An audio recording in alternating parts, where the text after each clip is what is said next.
Welcome to Section 420, Talkin Yankees. My guest this episode is Jason. He runs a very popular YouTube channel called 161 River Avenue, an address you might be familiar with, and he's here to join us now to talk some Yankee baseball. Hey Jason, welcome to the show. Thanks for having me. I appreciate it. Now, people can follow you on Instagram. You're a diehard Yankee fan, 447. But of course, you got a great YouTube channel, 161 River Ave, right here, River Ave, with live streaming as well as almost pretty much daily updates on the Yankees and baseball in general, but very specific towards the Yankees. So again, it's a pleasure to have you on. I appreciate it, man. Thanks for, and I like to have you on my channel as well. So, and it's, again, yeah, it's mostly Yankees, like you said. When we do breaking news, I'll actually be going live the day of the trade deadline, so we can get people live feed and what's going on, live action. So that'll be a lot of fun. But I try to make it as mostly fan interactive and as possible. So I call it's made by the fan for the fan. Yeah, and I got a pretty big subscribers, so like over 12,000 subscribers. Like, how are we able to grow your audience? Honestly, I mean, it's been a while, but consistent uploads, being honest, being genuine with it. And one of my rules of thumb is don't put breaking news if it's not breaking news. You know what I mean? So you got to be able to back stuff up with supporting articles. And I think that's important because it helps your credibility too. But mostly being consistent and just being genuine, being who you are, and, make it enjoyable for your followers. That's kind of the way I look at it. And was there anything specific that's motivated you to start it? I'm assuming you're a Yankee fan your whole life, but was it something that was like, hey, I want to start a channel, I want to start doing these videos? Yeah, I mean, kind of leaving corporate America, and it's something that I'm passionate about and I talk about all the time. My wife's not a Yankee fan, so I don't have anybody to talk about it. It would have been my house. So I wanted to start a channel, and I honestly didn't expect it to get this big so quickly. But there is a pretty big following in the Yankee fan world.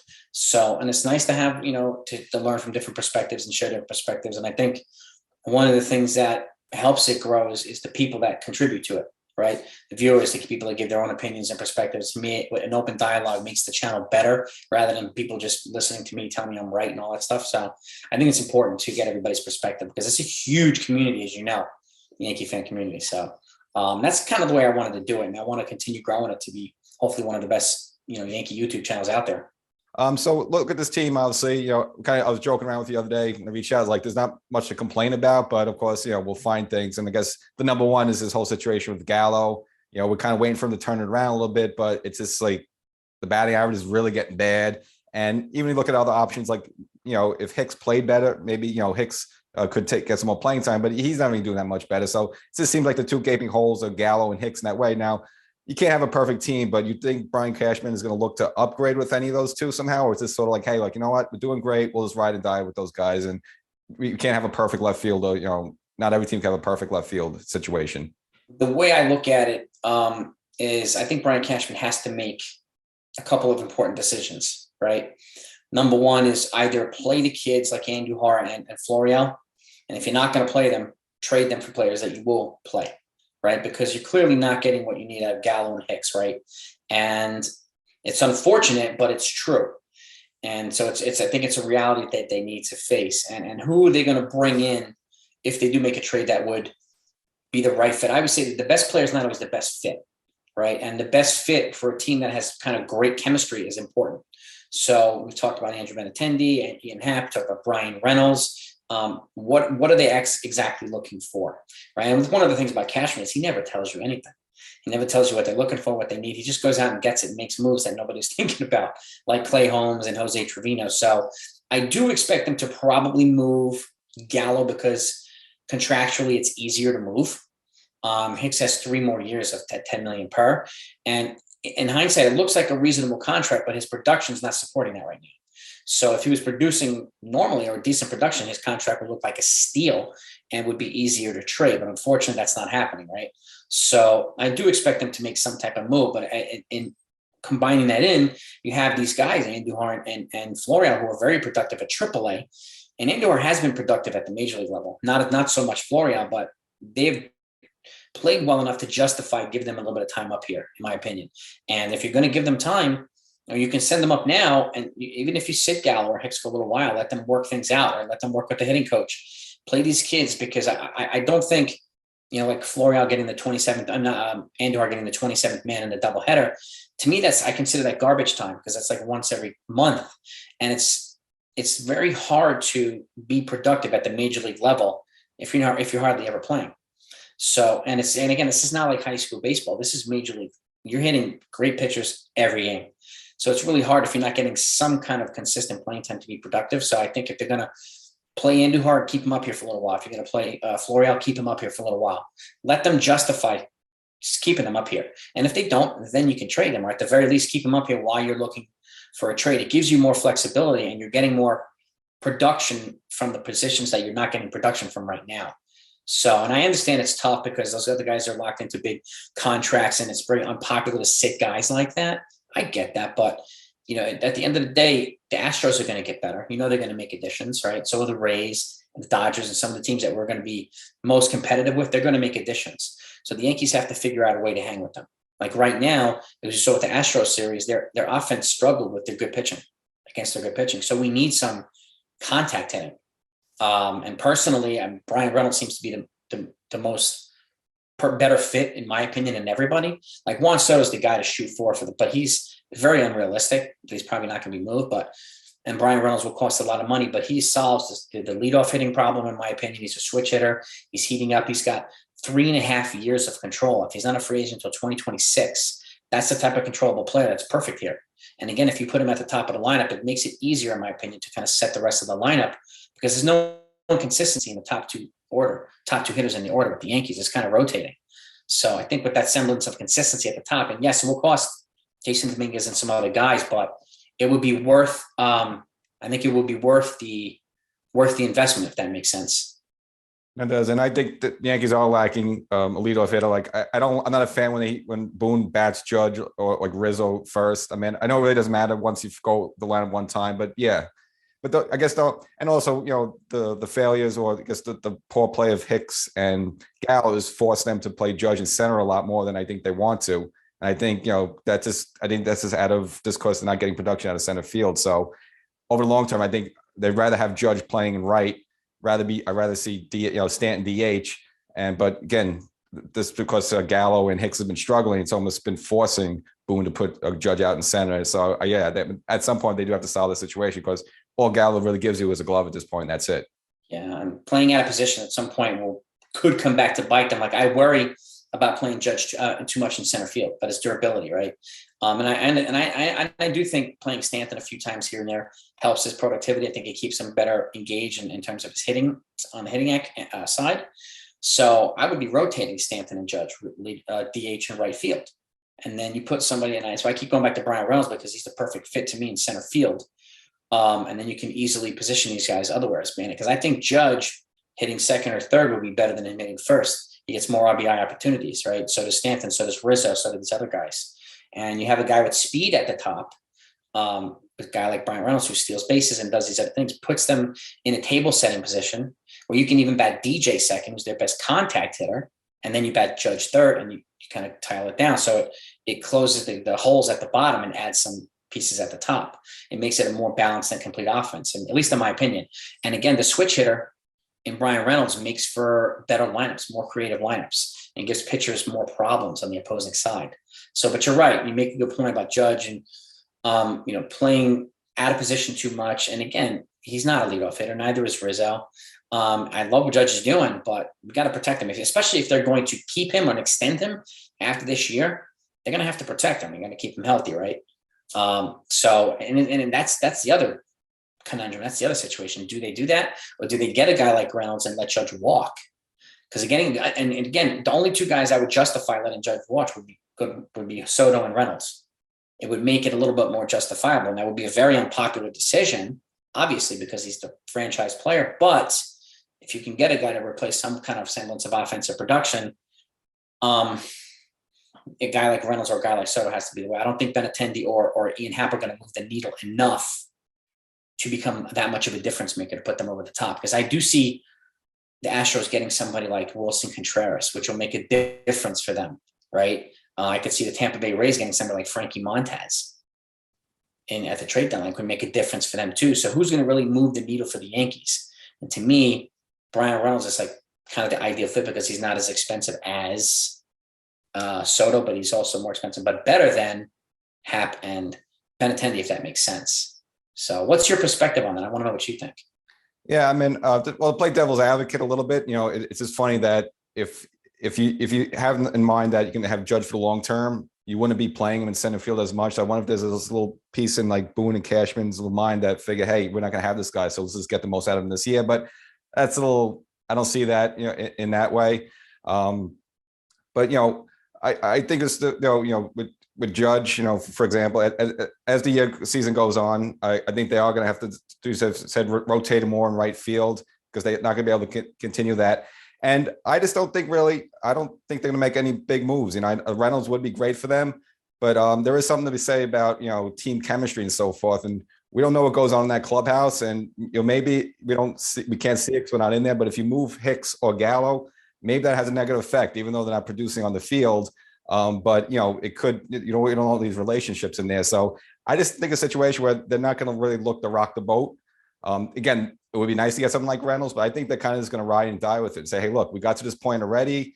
Maybe we'll pick up an arm in the bullpen, or maybe perhaps, they're going to probably need some help at the starters, just because, some people like Sebi, Tyone, Nestor Cortez aren't used to throwing a full season, a little bit of Montgomery. So they're going to bring up some plays. You might see Clark Schmidt get some spot starts. We'll get some spot starts by JP Sears. Maybe bring up Devi Garcia a little bit. But overall, I don't think they're going to bring any big names into this fold, because I just think the train's going right now, and I don't think they're going to look to rock the boat. So you bring up a good point too about chemistry, and again, I mean, that's one reason I also mentioned Reynolds, because he's known as a good teammate, as a good chemistry guy, and I think a guy like Soto, which would probably rock the boat a heck of a lot more than a Reynolds would, and so that's one reason I kind of I've been honed in on Reynolds for about a year now as a good fit, but. You make a good point too. Like, who do they pivot to relief pitching? Do they pivot to starting? And again, Nestor Cortez and Severino, at the very least, those two are going to be on some kind of innings limits, because Nestor's never thrown more than 93 innings. And he's around 80 right now. So, and Severino hasn't had a full season since 2018. So those guys are going to be on some kind of cap, right? So you're going to need somebody like a Sears or Waldichuk if they give him a shot. I like to bring in somebody proven at the major league level at the very least, because it allows you to pivot at least a guy like Severino into a long relief role, or Cortez or something like that, just to keep those productive innings in there, especially if they're going for a World Series run. I mean, to me, a guy proven like a Luis Castillo would be probably a bigger or better bet than a JP Sears over a playoff. I'm not sure if JP Sears is ready for the playoffs yet, right? Or Ken Waldichuk. I like the way they're trending, but getting a more proven guy in a World Series here is probably, in my opinion at least, a better bet, but it could go either way, right? Or if they invest in a big arm, David Bednar in a bullpen or somebody like that, or David Robertson, or if they do a multiplayer trade like an Andrew Benintendi and a Scott Barlow from the Royals, they kill two birds with one stone. They get the outfielder and a reliever at the same time. So there's a lot of different ways they can get it done. And you're right too. Like, what's crazy is when you think Brian Cashman's going to do nothing, he does a whole bunch. And when you think he's going to do a whole bunch, he does nothing. So it's the one thing it mystifies me about Cashman, frustrates me too, but it fascinates me about him too, because he's kind of total ninja GM, total ninja. So he's stealth to like the highest level, in my opinion. So could I see a Brian Reynolds? Yeah. I mean, will I? I don't, probably not. Right. I think he's personally the best fit. I'm probably thinking more along the lines of an Andrew Benintendi if they make an outfield move. Or if they don't, then an Estevan Florial or a Miguel Andujar, or even a Tim LaCastro to a degree with his speed and versatility. So they have some guys. It's just the point of where Cashman's going to pivot, because he will make a few moves, right? We just don't know the type of moves he's going to make. And he knows too that they struggled with the Houston's pitching, and they've already acknowledged that they have to upgrade in the outfield offensively. Question is who they're going to go for. Is Andujar and Florial an upgrade over Happ and Benintendi? We don't know. Right. I think that's the $1 million question right now. Which way's Cashman going to pivot? And he's got a couple different avenues. And I think Brian Reynolds will probably be the guy to shock the world trade, where none of us are thinking it's going to happen, but it could, kind of thing. So that's kind of how I have it laid out, if that makes sense. Yeah. And I just think any moves we made will be more on the pitching end of it than offense. But again, as I said, Cashman is like ninja. Like, last season, we heard the Gallo rumors, but we had heard nothing about Rizzo. So that was just totally off the radar with that. So again, is it possible? Yeah, and got to think also of this. Rizzo's definitely going to walk after this year. I mean, he signed a 2-year deal, but he has to opt out after the year. Well, the numbers he's putting up, he's going to get some big offers. So now Cashman has to think, hey, do I make a move for first base, knowing that I'm probably not going to have Rizzo after this year as well? So again, that's something else that's floating around. Yep, exactly. He's got several pending free agents. I mean, Judge, we know. Rizzo most likely, right? Because again, he's going to capitalize on this opt out. If he still plays, he's projected towards 40 home runs. So why would you not opt out, right? And go for a bigger deal. So I wouldn't hesitate adding a couple years to the back end of his contract either. So because he's been great here, been fantastic. But like, who's a reliable replacement is the other question for Anthony Rizzo. I mean, I can only think of something like Josh Bell, but is he an upgrade over? Rizzo's been perfect here. Who would they get if Rizzo walks? I don't even know. I don't even know who's available. Or who would be a free agent at least at the first baseman level. So yeah, that's a good point too with the opt out with Rizzo. And I do think, probably the priority is to boost pitching and make some kind of tweak with hitting. But I mean, if in a perfect world, if they can add an outfielder, reliever, and a starter, that would be a great trade deadline to me. Which ones, I have no idea. But I would love like a Benintendi and a Barlow, a combo, right? Or to a more expensive degree, Brian Reynolds and a David Bednar. But that's going to cost a ton to do something like that. Or David Robertson and Ian Happ. That would probably be the midline trade, right? In the middle. So those to me represent probably the 3 perfect trades for the Yankees. But I don't know. We'll see. I mean, the pitching, I do think they'll fortify. And again, I think the Astros are going to fortify. I think the Rays are going to fortify. Who else do we have to really worry about? Minnesota might fortify. Cleveland, because they're going for it too. So, and again, it's a crapshoot in the playoffs because you could have the best record in baseball and then go cold at the worst time, right?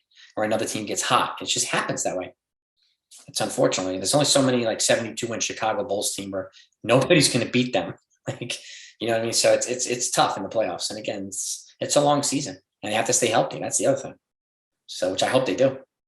Now, one of the good things about the season, it seemed like the Yankees finally slayed the Tampa Dragon, at least to this point. But the team you mentioned before, now Houston, I think clearly in the 5 games they played so far, I know Yankees won 2 of those games, but a little fluky because you had the Hicks 3-run home run in the 9th, which usually doesn't happen. And then you had the Judge walk off. Again, that was a game that Houston was leading. Normally it would win that game. So again, comes to October, do you think the Yankees could finally beat this Houston team? And that's my worry. If let's see, and I think they're on kind of collision course to the ALCS, right?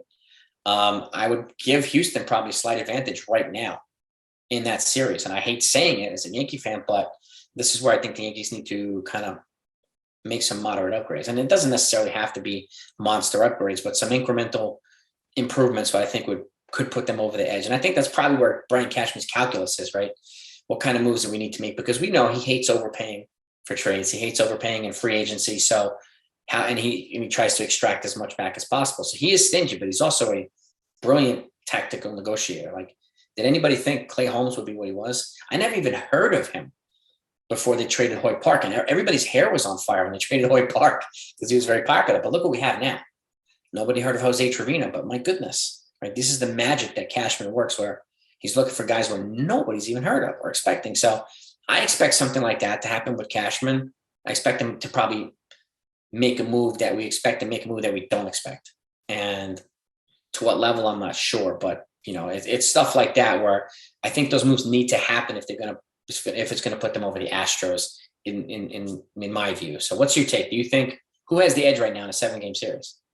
I would have to go to the Astros right now, just because again in these 5 games they've completely shown that they've set the pace pretty much in those 5 games. Again, I know the Yankees had a couple 3-run home runs in that opening game to come back, but again in the playoffs you're not going to get that. This is going to be tight pitching. It's basically going to be like the final game, that one game they had in Houston where Severino got outpitched and they lost 2-1. That's probably the games are going to be like that, and it just seems like the Yankees are just going to fall short. In those games. Again, unless something happens or finally they find a way to figure out Verlander, which they haven't been able to do in like 20 years. When he was with Detroit, now with the Astros, the guy just, they can never figure the guy out. So I would still have to give the advantage to Houston at this point. And if I can add something to that, the overwhelming majority of their bullpen and rotation is right-handed. So I think a left-handed bat who can hit righties would be a good add for the Yankees if they want to neutralize to Astros a little bit. like a Benintendi can hit righties pretty well. So can Happ. So can Reynolds. Like, so somebody who can hit righties well would be a wise move for them rather than, adding somebody who can't. So that's probably the little maybe difference making statistic that could make a difference with the Yankees. So, because their bullpen's overwhelmingly righty. So somebody who can hit righties well would be a good idea. There's only so many times Aaron Judge can come off with a walk-off home run. He only bats once every 9 times. So we have to have someone else in there, right?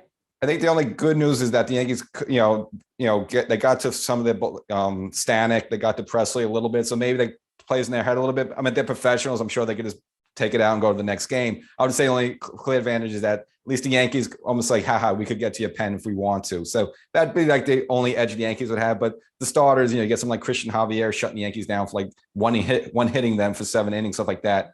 Their starters have been better than our starters. But, again, the only clear thing is that our bullpen really hasn't blown anything to them yet. So we have that sort of edge with Holmes. I would say that's probably just about it. They're the team that I worry about in the American League.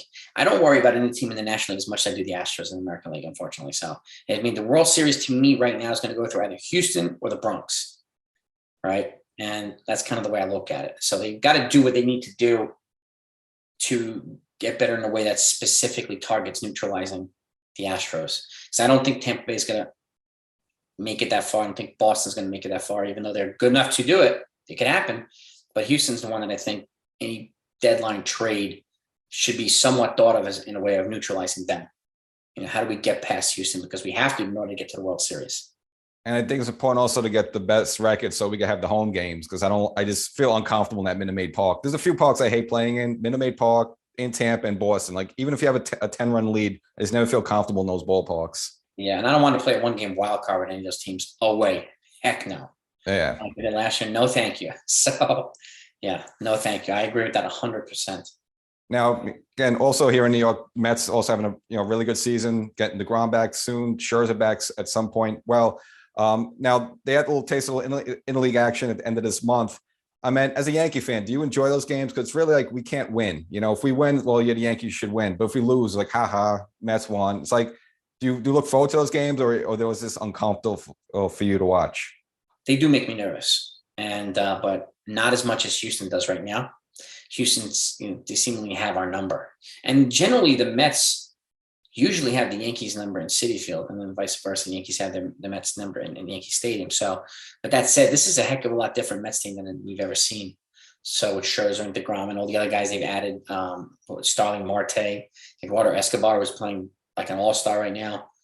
Mark Canha, like they've gotten so many underrated people here, right? These underrated signings that Cohen has accomplished over the offseason that kind of adds an ingredient to the Mets mystique and just power that is kind of being underlooked or just not looked at or underappreciated, in my opinion, because everybody's like, oh my God, DeGrom and Scherzer. I get it. But look how many times they've won almost 80% of the time without them. So this team is that good. All right. So to close it, actually, want to have a little fun. So, the Yankees off to this great start. A lot of people comparing to the 98 Yankees. So I want to get you take position by position with the powerful technology of a Post-it. Yeah, baby. So I'm going to go position by position. And I want you to give me which team would have the edge, the 98 team or this 2022 team. So first we'll start at the catchers. So you got Jorge Posada and Girardi versus Trevino and Higgy.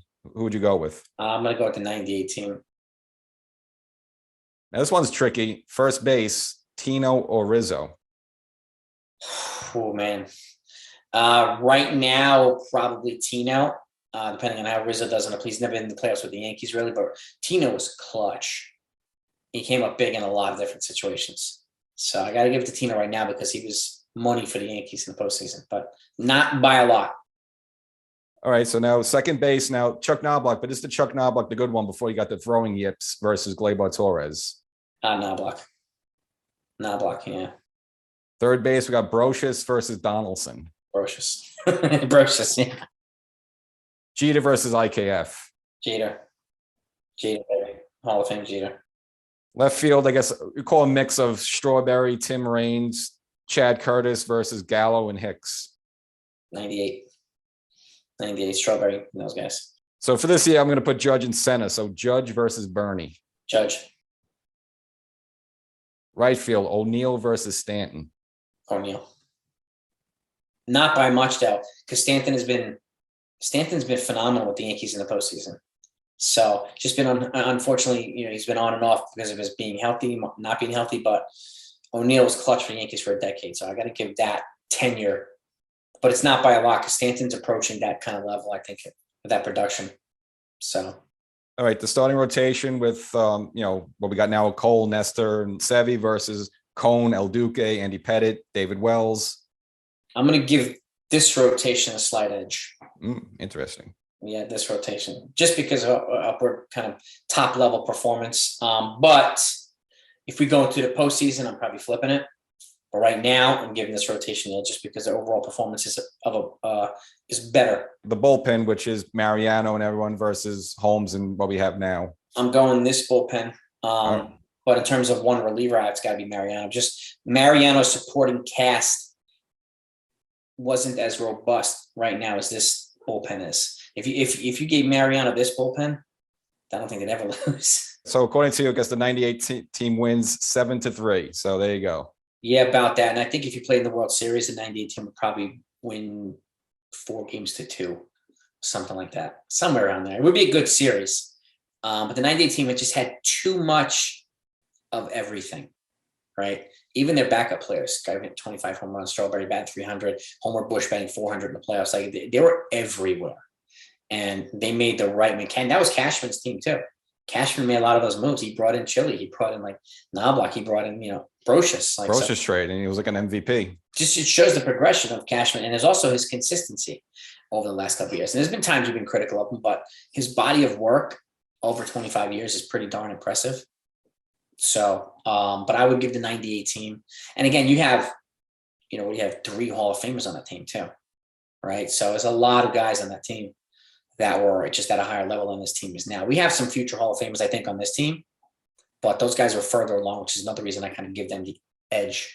More experience, just more savvy, and kind of just a deeper team.